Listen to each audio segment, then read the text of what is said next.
Kids, Mommy needs a little help. You see, I accidentally knocked over Daddy's barbecue and lost his ashes. Well, I guess you're out of here then, huh, Mom?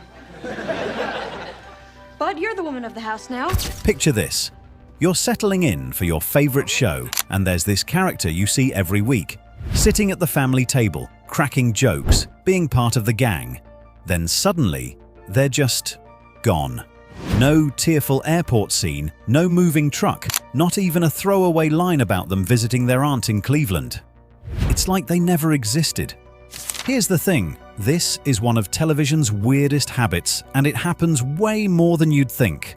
Characters vanish into thin air, and somehow, nobody on screen seems to notice or care.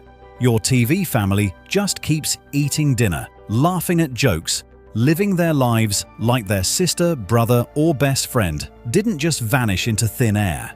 We're counting down 10 characters from classic shows who pulled the ultimate Irish goodbye.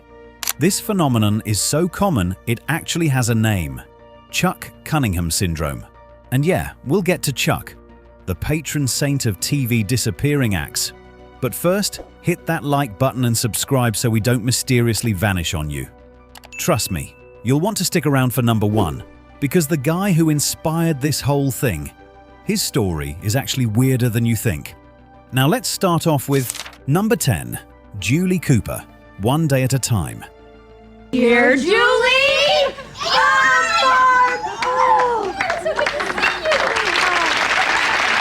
Julie Cooper's disappearance from One Day at a Time is one of those cases where real life was way more dramatic than anything happening on screen.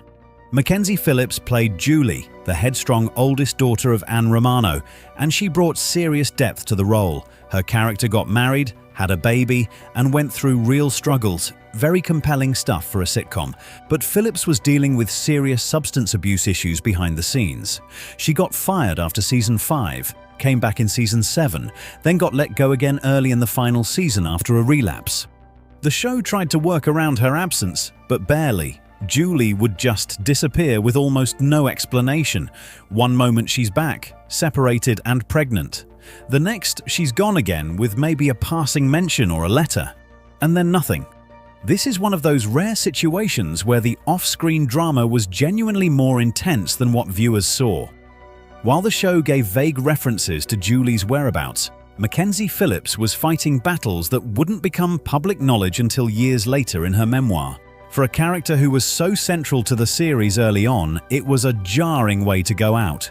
Viewers were left with questions and silence. Julie Cooper's exit remains one of TV's most abrupt and poorly explained departures. Let's be real, shows today would probably handle this situation completely differently, with more support for the actor and better storylines to explain the absence. What do you think?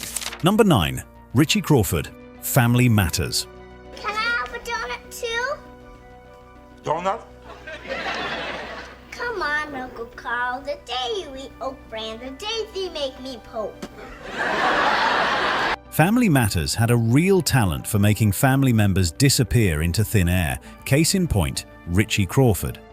At the 9th spot, Brighton McClure, now Brighton James on The Young and the Restless, played Rachel's adorable son, and the kid had serious comedic chops. His reactions to Steve Urkel's chaos were comedy gold, and he could hold his own in scenes with actors twice his age. Here's where it gets weird. Richie's mom, Rachel, had already left the show as a main character years earlier when Thelma Hopkins went off to star in her own sitcom around 1993. But Richie stayed with the Winslows. By season 9, though, his appearances started dwindling. His last episode was the Christmas special Deck the Malls, and then he vanished faster than Santa on December 26th. No goodbye, no explanation. The Winslows never mentioned him again, despite him supposedly still living in their house. What happened? The show was morphing into something completely different. Family Matters started as a wholesome family sitcom spin-off of Perfect Strangers. By the end, it was basically the Steve Urkel science fiction power hour. There were clones, time machines, transformation potions, you name it. A normal kid like Richie just didn't fit into that world anymore. Hard to have heartfelt family moments when someone's dealing with their evil clone or accidentally creating a black hole in the basement. Brighton James landed on his feet though. After some time away from acting, he scored the role of Devon Hamilton on The Young and the Restless in 2004, a part he still plays today. He's won multiple daytime Emmys for it. Even better, he reunited with his TV mom Thelma Hopkins when she joined the soap in 2021. Turns out disappearing from the Winslow house was the best thing that could have happened to his career. Number 8. Amy Amanda Allen, The A-Team. I got a plan that'll keep us together. Let's go. Jace could be dead already. At number 8 on our countdown, we head to The A-Team, a show built on explosions, disguises, and Mr. T threatening fools. Gracefully handling cast departures? Not so much. Amy Amanda Allen, played by Melinda Culia, was the team's civilian lifeline. AAA, not to be confused with Triple H, was the reporter who brought cases to the boys and gave audiences someone relatable in all that testosterone-fueled chaos. She wasn't just there to look worried and take notes. She was our eyes into this wild world of tank building and cigar chomping action. Behind the scenes, though, total mess. Culia wanted Amy in on the action, firing guns, getting her hands dirty, being part of the team. The producers shut that down fast. Then there was George Peppard. The show's star reportedly wasn't keen on sharing the spotlight with a woman. Word is he believed the A-Team should be exactly that, a team of dudes. No girls allowed in the clubhouse. Remember, this was the 80s. Network executives genuinely thought action shows had to be all male. Women were for dramas and sitcoms, not shows with gunfights and car chases. By mid-season 2, Amy vanished. No farewell, no explanation. One week she's riding in the van, the next she's supposedly on assignment in Jakarta. AAA went MIA just like that. NBC even tried replacing her with Tonya Baker, but lightning didn't strike twice. She disappeared too. Apparently, the show was cursed when it came to female characters. The A-Team carried on with its boys' club energy fully restored, but something was missing. Amy Amanda Allen stands as one of television's strangest exits, a character written out not by story, but by stubbornness and old-school sexism. Number 7. Martin Kendell, The Cosby Show. Hey, Mom! The Huxtables might have been America's favorite TV family, but they had a bizarre approach to dealing with disappearing in-laws. At the 7th spot, Martin Kendell, played by Joseph C. Phillips, showed up in season 6 as Denise's surprise husband. He came with a daughter, a military background, and a lot of explaining to do to Cliff and Claire. Over time, he became a solid, supportive presence in the household, popping up regularly through seasons 6, 7, and 8. Then he just stopped appearing. His last episode was Olivia Comes Out of the Closet in November 1991. After that, nothing. The show's explanation? Martin got stationed in Singapore and Denise went with him, but their daughter Olivia stayed with the Huxtables. You know, just your typical sitcom arrangement where a kid's parents move halfway across the world and everyone's totally cool with it. What makes this even stranger is the series finale. We learn through a phone call that Denise is pregnant with Martin's child. Neither character actually appears on screen. Talk about phoning it in, literally. This was peak must-see TV on NBC.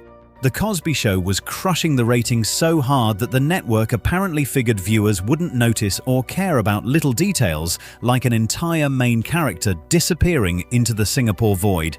Joseph C. Phillips went on to have a varied career in acting and public speaking, but Martin Kendell remains one of primetime's weirdest exits. He walked into America's living rooms, then quietly slipped out the back door without saying goodbye. Number 6. Coco, The Golden Girls. That's fine, Rose. You do that. I don't mind at all. Sure, Rose. Set a place at the table. At number 6 on our list, we're heading to Miami with The Golden Girls. But before Sophia moved in, there was Coco. Charles Levin played the original 5th resident in the pilot episode, a quick-witted cook and confidant who lasted exactly 1 episode before disappearing forever. That's got to be some kind of record for shortest roommate tenure. Here's what went down behind the scenes. Estelle Getty's Sophia Petrillo was originally written as a minor character who'd pop in occasionally. But when test audiences watched the pilot, they went absolutely crazy for her. The producers made a quick decision. Sophia was moving in full-time and Coco suddenly became redundant. In the cutthroat world of 80s television, there wasn't room for two sassy characters delivering zingers in that kitchen. One of them had to go, and it definitely wasn't going to be the tiny Sicilian woman with the purse full of one-liners and the perfect comedic timing. It didn't help that the pilot ran long and they had to cut a bunch of Coco's scenes just to make it fit the time slot. So he was already fading before he even had a chance to make an impression. Years later, writer Stan Zimmerman talked about Coco's exit. He admitted it was the right call for the show's chemistry, but he had regrets about never exploring the character more. Apparently, one scrapped idea had Coco opening a bed and breakfast in Key West. The show moved on and became one of the most beloved sitcoms ever. Coco became a trivia answer, a forgotten footnote in TV history. How many of you even knew there was briefly a fifth Golden Girl? Let us know in the comments below. Number 5. Tiffany Holloway, 227. Hi, sweetheart. How you doing? How was school today? Fine. Yeah? Number 5 on our countdown proves that even kid characters weren't safe from the TV void back in the day. Tiffany Holloway was Rose's sweet, quiet daughter on 227, played by Kia Goodwin. She was there from season 1, best friends with Brenda. Yeah, that's future Oscar winner Regina King playing Brenda, by the way. And she fit perfectly into the show's tight-knit apartment building vibe. The setup worked. You had Rose as the loving single mom, Tiffany as the shy counterbalance to Brenda's big personality, and Marla Gibbs and Jackie Harry as the hilarious extended family upstairs. Everything clicked. Then, after season 2, Tiffany just disappeared. No dramatic exit, no explanation, nothing. She popped up for one episode in season 3 called The Sing-Off, then that was it. Gone forever. Suddenly, Rose didn't have a daughter anymore, and nobody on the show seemed to notice or care. Imagine your mom just stopped acknowledging your existence. Awkward. Here's what actually happened. Kia Goodwin's mom didn't want to live in California anymore. NBC let the young actress out of her contract and they moved back to New York. End of story. But here's the really weird part. The show never addressed it. Not once. No Tiffany's at summer camp or she's staying with her grandma. The entire 227 universe just collectively decided this child never existed. Like if they ignored it hard enough, viewers wouldn't notice a whole person had vanished from the building. The rest of the main cast stuck around through the final season, but Tiffany Holloway, she became one of the quietest exits in sitcom history. A kid who slipped through the cracks and was never mentioned again. Before we continue, if you're loving this trip down memory lane, do us a solid and hit that subscribe button. We've got tons more retro TV deep dives coming your way, and you won't want to miss them. Now, back to number 4. Nick Moore, Family Ties. Alex, hey, you got some kind of insect on your upper lip there. Here, let me kill it. No! Here's something that shouldn't work, but totally did. A leather-jacketed motorcycle-riding artist shows up on your wholesome family sitcom for one episode and becomes so popular that the network loses its mind trying to give him his own show. That's Nick Moore for you. Scott Valentine played Mallory's boyfriend on Family Ties starting in season 4, and viewers went absolutely nuts for this guy.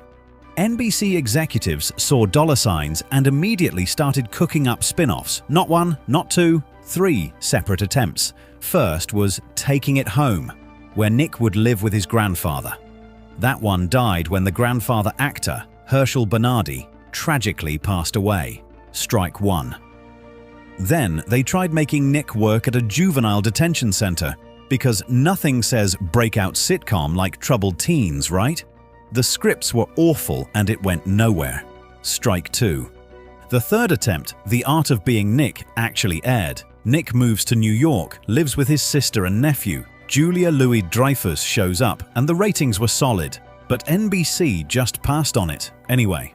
Strike 3. So after all that, Nick came back to Family Ties for a few final episodes in season 7. Then he was just gone. The show was heading into its final season, and the producers wanted to focus on the core family.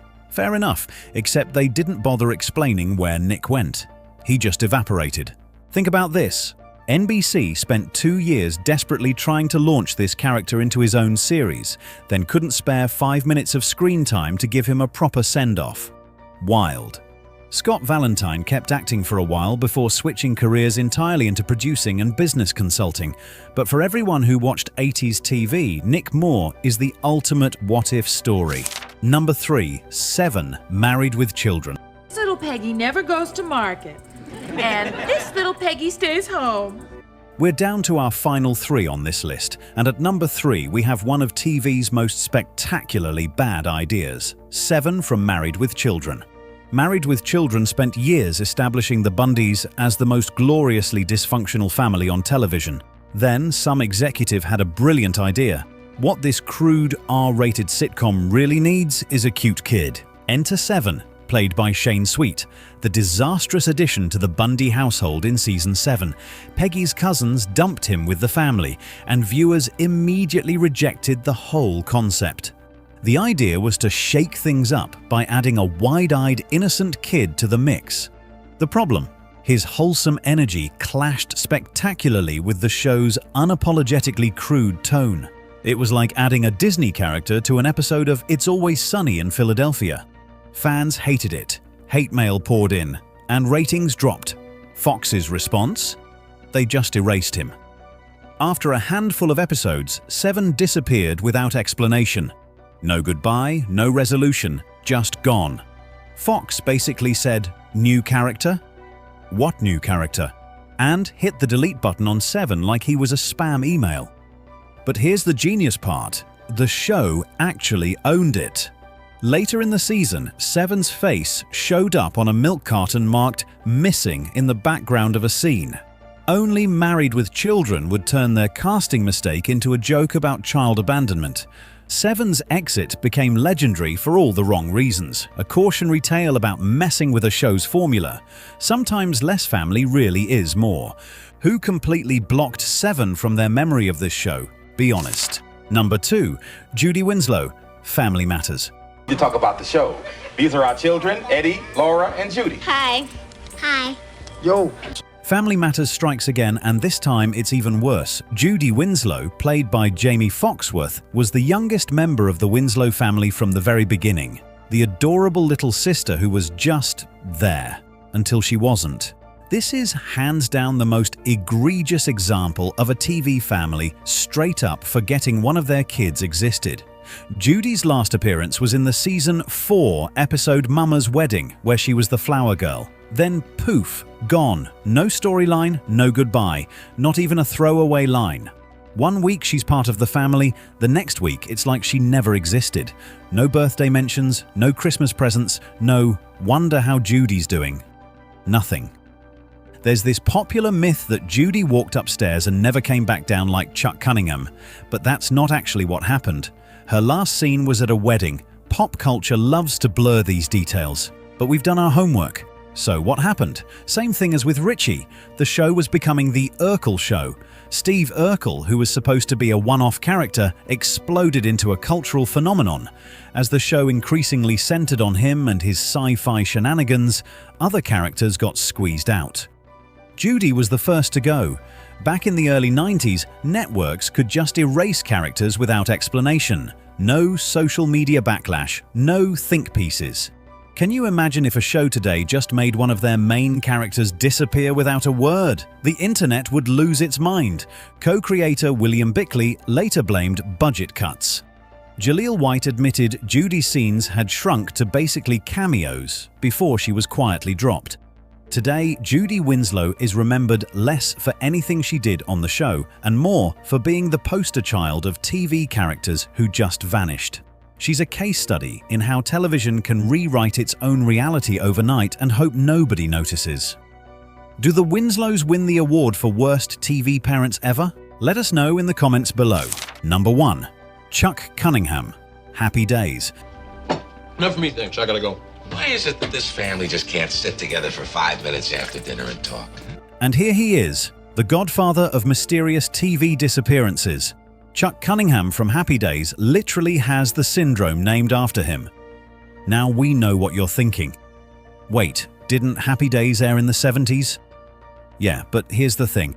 Chuck is the OG, the original vanishing act that started this whole phenomenon. We make the rules here, and we couldn't do this list without including the guy who inspired Chuck Cunningham syndrome itself. Chuck was Richie Cunningham's basketball-playing older brother for the first 2 seasons, played first by Gavin O'Herlihy and then by Randolph Roberts. By season 3, he was gone. No goodbye, no mention, nothing. The Cunninghams suddenly only had 2 kids, and Chuck never existed. Here's the behind-the-scenes drama. O'Herlihy left after season 1, later saying he didn't want to play a character whose only job was to grunt and bounce a basketball every few weeks. Roberts took over, but the character never connected with audiences. Meanwhile, Fonzie's leather jacket and cool guy charm were turning him into the breakout star. With the spotlight shifting to the Fonz, Chuck became expendable. The really weird part: Happy Days was set in the 1950s, supposedly an era of wholesome family values. Yet here's a family that just forgot their oldest son existed. If this happened today, there'd be a 10-part true crime podcast about it. The lasting impact? Chuck Cunningham syndrome, the official term for when a character vanishes from a series without explanation and the show pretends they were never there. It's been used to describe TV disappearances for over 50 years now. Chuck's exit remains the gold standard for TV vanishing acts. Sometimes the most lasting legacy a character can have is in how completely and utterly they're forgotten. And there you have it, 10 TV characters who pulled the ultimate disappearing act. Which ones do you actually remember and which completely slipped past you? Better question, who did we miss? Drop your thoughts in the comments. And if you enjoyed this trip down TV's weirdest memory lane, smash that like button, subscribe, and hit the notification bell so you don't miss our next deep dive into forgotten television history. We'll catch you next time.